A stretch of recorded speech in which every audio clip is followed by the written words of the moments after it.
She reached for my baby before I could even blink. My heart slammed against my ribs.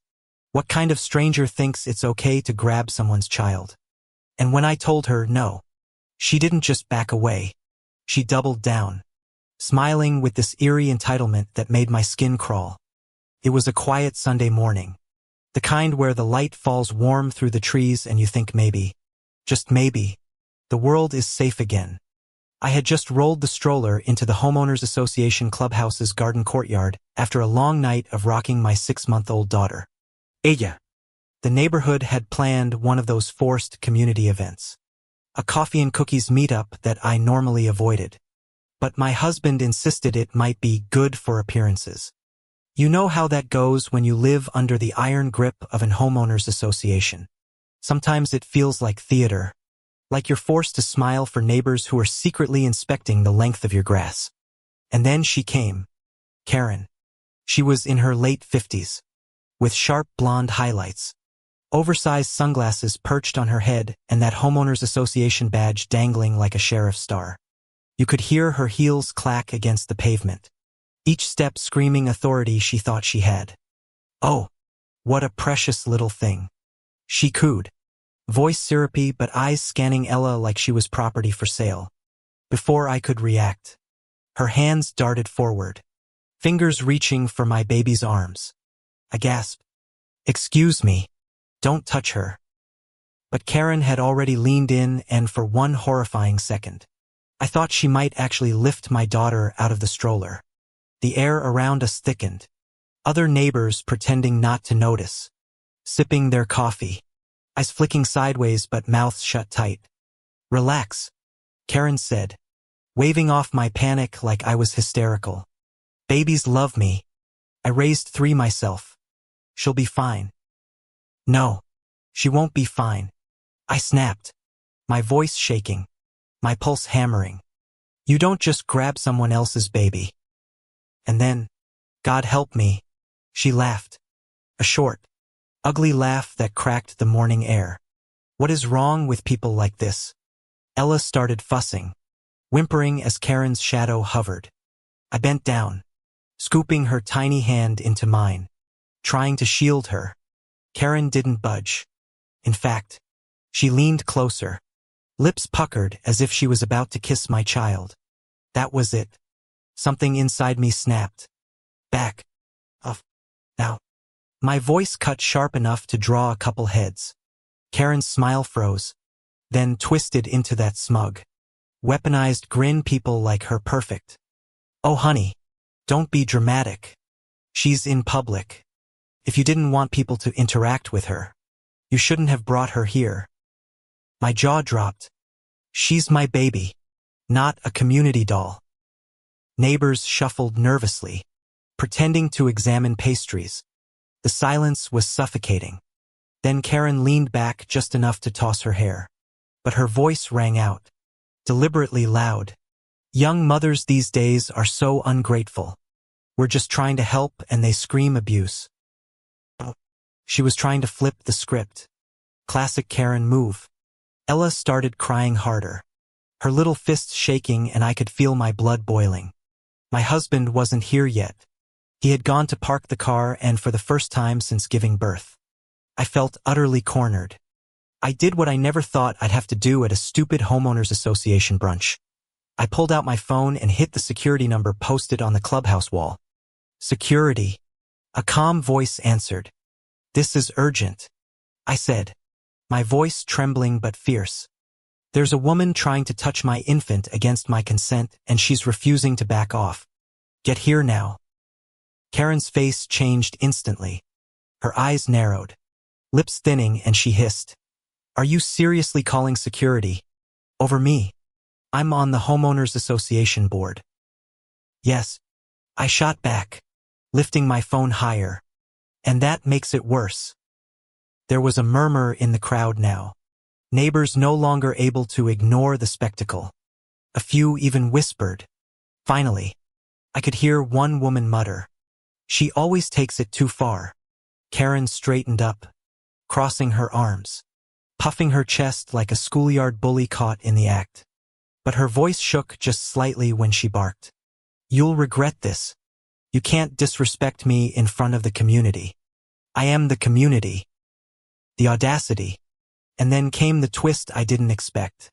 Another neighbor, an older gentleman I barely knew, stepped forward. His name was Mr. Alvarez, a retired firefighter who kept mostly to himself. He cleared his throat, his voice gravelly but strong. I saw everything, he said. She told you no. You didn't listen. That's harassment. And it's dangerous around a baby. Karen whipped around, eyes blazing. Stay out of this. But Alvarez didn't flinch. He planted his cane on the ground, the sharp clack echoing like a gavel. You stay away from that child, or you'll answer to more than security. Oh, the entire crowd stiffened. Karen paled for just a second, then snapped back like a rubber band stretched too far. Fine, she spat. Call whoever you want. You'll regret it when the board hears about this. Maybe your little family isn't fit for this neighborhood after all. That line sent a chill down my spine, threatening my home because I protected my baby. That wasn't just crossing a line. It was obliterating it. Security arrived within minutes. 2 uniformed guards moving fast. Karen immediately launched into her victim act, clutching her pearls, fake tears welling. She screamed at me. She threatened me. I was just saying hello to the baby.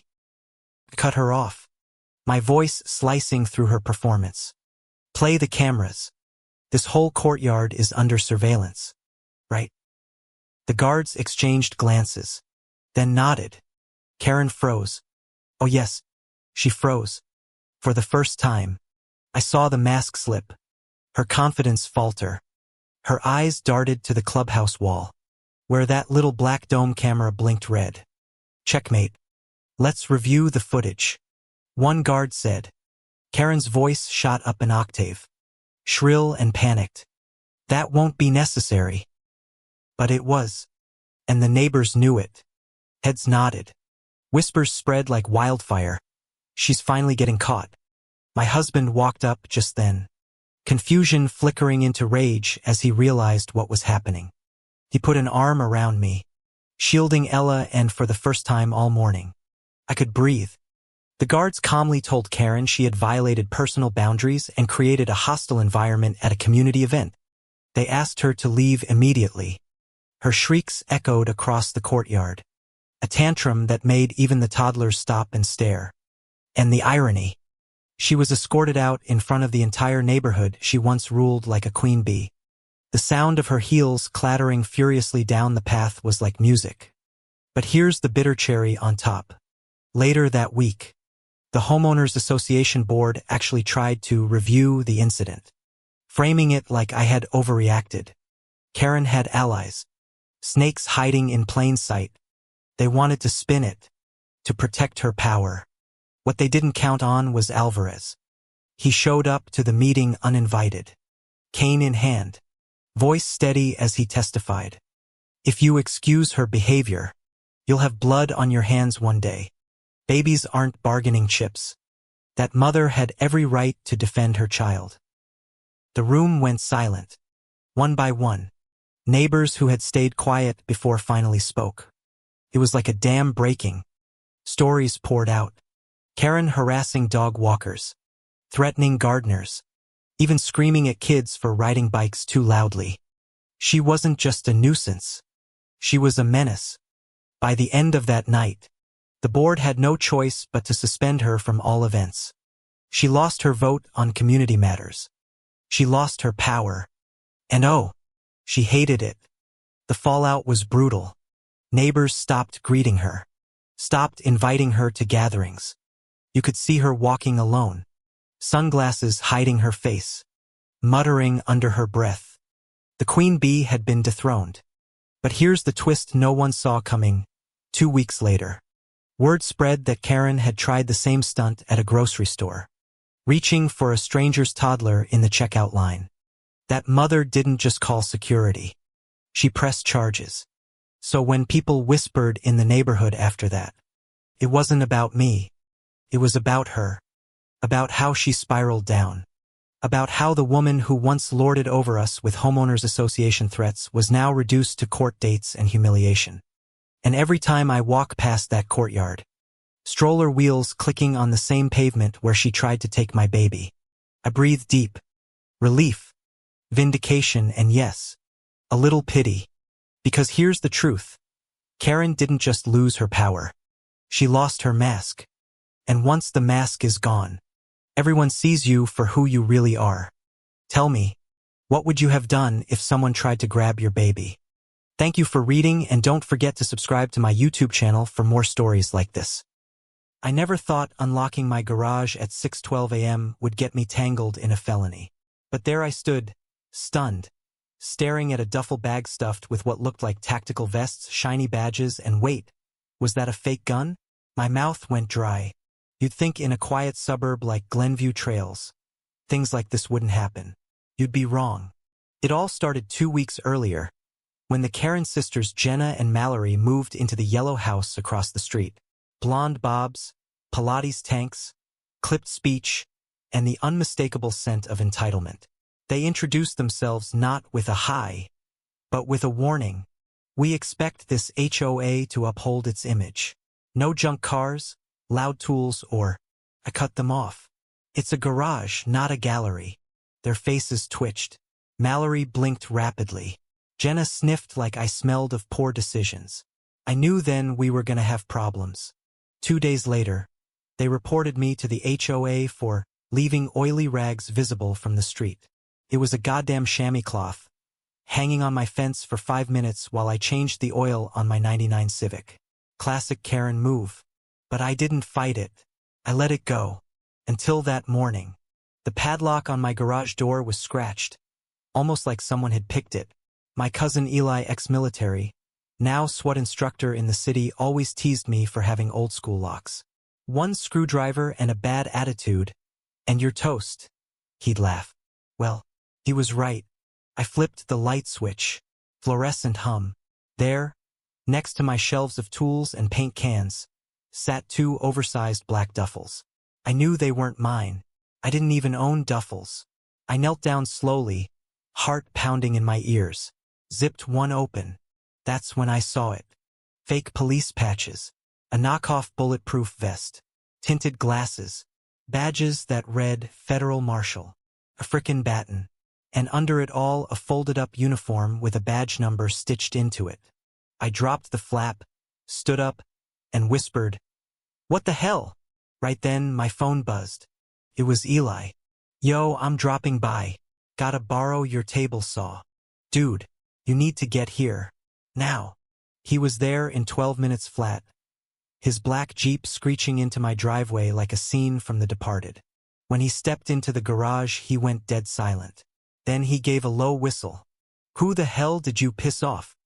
I told him everything: the Karens, the complaints, the sudden shift in neighborhood vibes, the feeling that I was being watched. He crouched by the duffels, pulled out one of the fake badges, and muttered, "These are really good fakes. You think they're impersonating cops?" I asked. Eli's jaw clenched. "No, I think they already have." Cue the plot twist. That afternoon, Jenna knocked on my door. Not rang, knocked like a detective. I opened up, pretending to yawn, shirtless in gym shorts, like I hadn't just been cataloging illegal law enforcement gear. "Hi," she said, all fake smile. "Small favor. We're having some out-of-town guest security people. They might have stashed a few things accidentally in your garage." My heart slammed in my chest. "Security people?" "Yes." Mallory's voice piped up behind her. "They consult for the city sometimes. Just a mix-up." I crossed my arms. "How'd they get into my garage?" Mallory's smile faltered. Jenna stepped in fast. "There was a key under your flower pot, remember?" "Oh, hell no. That key had been fake, a decoy. I planted it years ago in case of break-ins. They used it. They planned this." I played dumb. Shrugged. "Sure. I'll leave the garage open.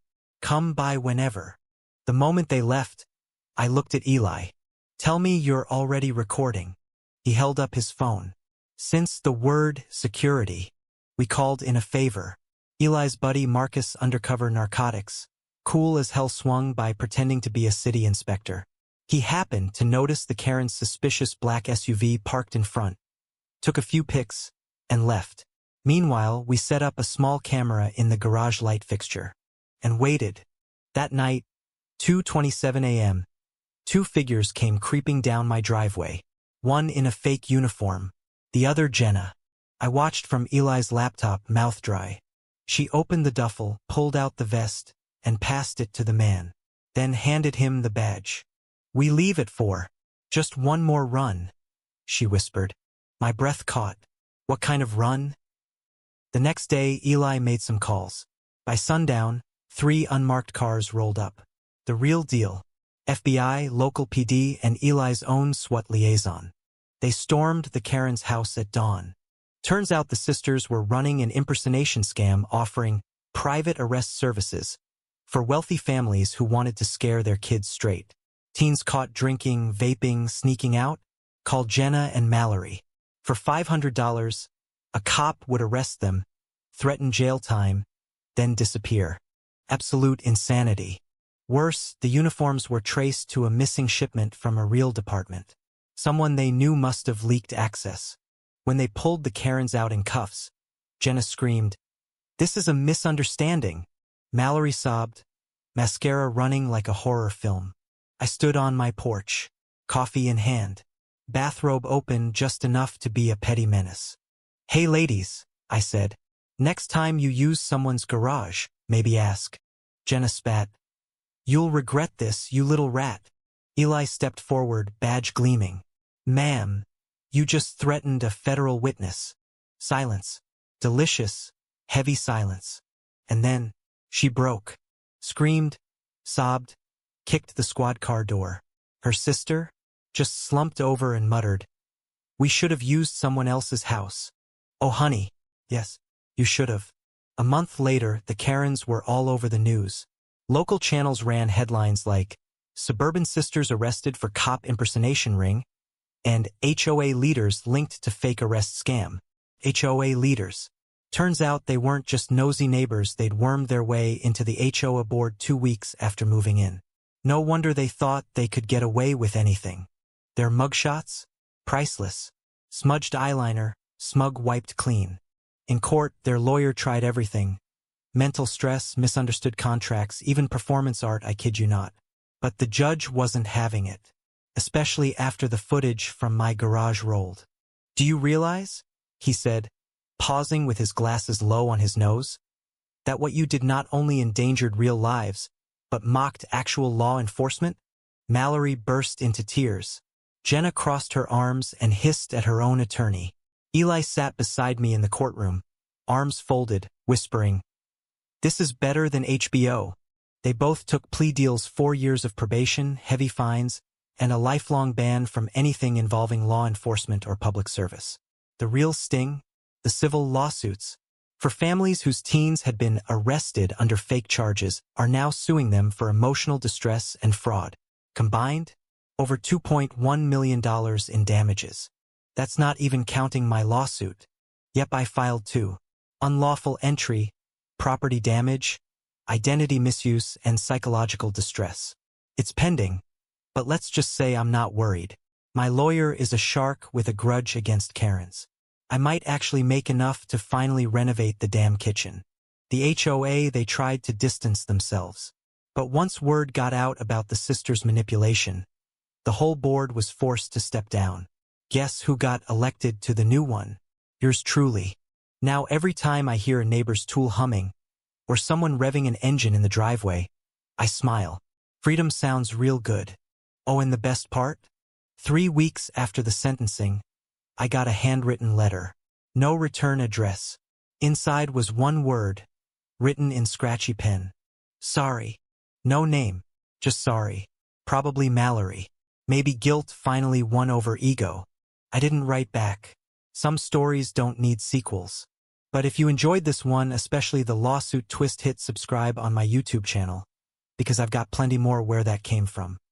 I've seen some ridiculous things in this neighborhood, but last Saturday night, that one's going down in the record books. She didn't even live on our street anymore.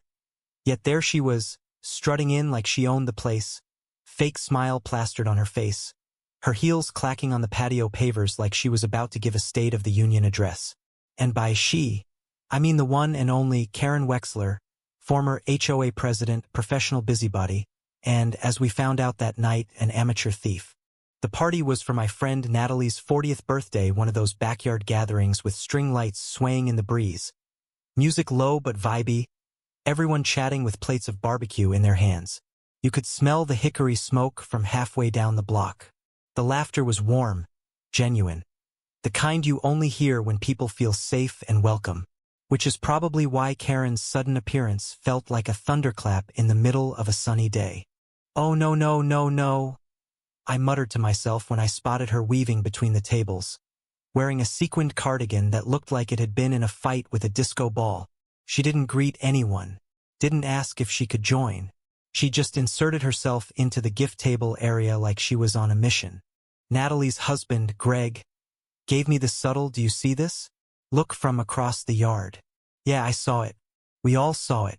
Karen was rifling through the gift bags like she was checking produce at the grocery store, tapping boxes, peeking into envelopes, flipping tissue paper aside with those long, fake nails that clicked in the quiet moments between songs.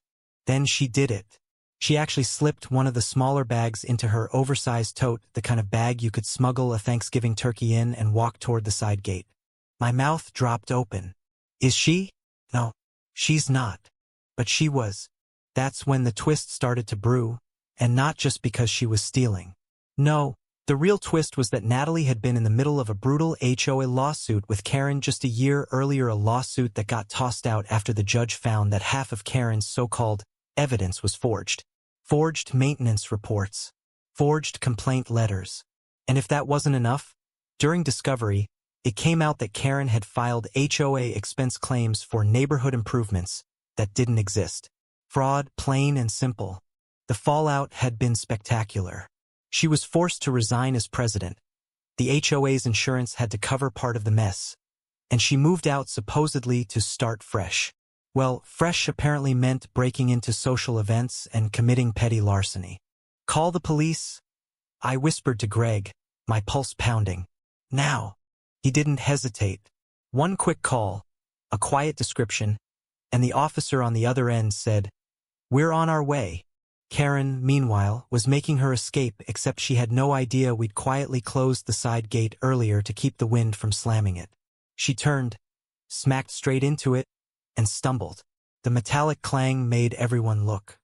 "Oh, Karen," Natalie said loudly, walking over with a half-smile that was sharper than glass.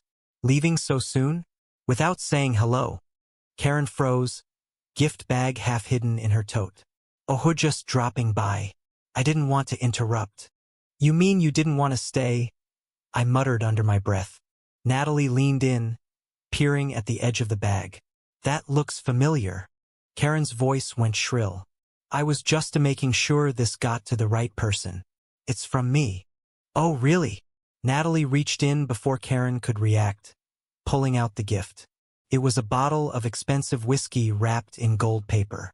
"Because this," she said, turning it in her hands, "has a card that says it's from my sister." The whole yard went silent. You could hear the faint hum of the bug zapper on the far fence. Somewhere a dog barked. Karen's face flushed crimson. Well, maybe she left it in the wrong. That's when the red and blue lights swept over the driveway. 2 squad cars pulled up, their headlights cutting across the yard like stage spotlights. The guests murmured, some pulling out their phones. The officer who stepped in first, Officer Ramirez, had this combat deadly expression. "Ma'am, we got a call about a theft in progress. Mind explaining why you're leaving with someone else's property?" Karen sputtered. "This is ridiculous. I know my rights. This is harassment." "Harassment is knocking on your door at midnight," Ramirez said flatly. "This is us responding to a call. Big difference." Then, in what I swear was the most poetic timing ever, Natalie stepped forward. "Officer, just so you know, this isn't the first time she's pulled something like this. She's already been involved in a fraud case with our HOA. I've still got the court transcripts if you need them." Karen's head whipped toward Natalie like she'd just been slapped. That case was dismissed. No, Karen, Natalie said, her voice calm but cutting. It was thrown out because you forged evidence. That's not the same thing. The gasp from the guests was audible. Ramirez's eyebrow went up. Forged, huh? Well, that's interesting. Maybe we should make a note of that. Karen suddenly looked smaller, like the glitter of her cardigan had dulled under the harsh glow of the patrol lights. She tried to push past, but another officer blocked her. Ma'am, we're going to need you to stay right here. On what grounds? She snapped. Ramirez didn't even blink. Suspicion of petty theft, and based on what I'm hearing, maybe more. Now here's where the second twist hit. Turns out, one of the other neighbors at the party, Doug, had been quietly recording the whole thing on his phone from the moment Karen walked in. And he wasn't just a neighbor, he was also an attorney who had personally been targeted by her when she ran the HOA. He stepped forward like he'd been waiting years for this moment. Officer, if you'd like, I can email you this video right now. It clearly shows her taking the bag without permission. Karen's jaw dropped. Doug, you. He cut her off. Save it, Karen. You forged my signature on a fake complaint letter 3 years ago. Remember that? I do. The tension in the yard was electric. I could feel everyone holding their breath. Then Ramirez simply said, All right, ma'am, turn around for me. The click of the cuffs was almost musical. Karen's protests got louder as the officers led her toward the driveway. This is humiliating. I'll sue all of you. This is a setup. Oh, please, Doug muttered, following behind with his phone still recording. You tried that already. How'd that lawsuit work out for you again? She twisted her neck to glare at him, but the patrol car door was already open. The slam of the door as they put her inside made the whole yard flinch. Natalie walked back to the crowd, holding the whiskey like a trophy. Well, I guess that's one way to end a party. Her voice cracked slightly, though not from sadness, but from sheer disbelief. Someone chuckled in the back. Poetic justice. But justice wasn't just poetic, it was about to get practical. Doug explained. Theft's one thing, but with her record, she's going to have a harder time getting this swept under the rug. And if the DA looks into those old HOA records again, let's just say fraud charges have no expiration date in people's memories. That last line made a few people cheer. The party slowly picked back up, music on again. Glasses clinking, but you could feel the buzz in the air. We'd all just witnessed the queen of HOA harassment get marched off in cuffs, and the image was burned into our brains like a scene from a movie. Later, as the last guests were leaving, I overheard Greg telling Natalie, I think she thought nobody would dare call her out in public. She's been doing this for years, sneaking around, bending rules, banking on people being too embarrassed to confront her. Natalie nodded. Well, she got confronted tonight, and recorded, and arrested. I think that's a trifecta. Doug walked by with a sly smile. Oh, and I'm filing a formal statement with the police tomorrow. Might even reopen my old complaint. If she wants to talk lawsuits, we'll give her a real one to deal with. The thought made me smile all the way home. By the next morning, the neighborhood group chat was on fire. Screenshots of Doug's video. Photos of Karen in the back of the cruiser. Links to articles about her past HOA fraud case. It spread like wildfire, and for once, not a single person was defending her. And then the kicker. 2 days later, we heard she was officially charged with misdemeanor theft, and that investigators were reviewing her HOA financial records again.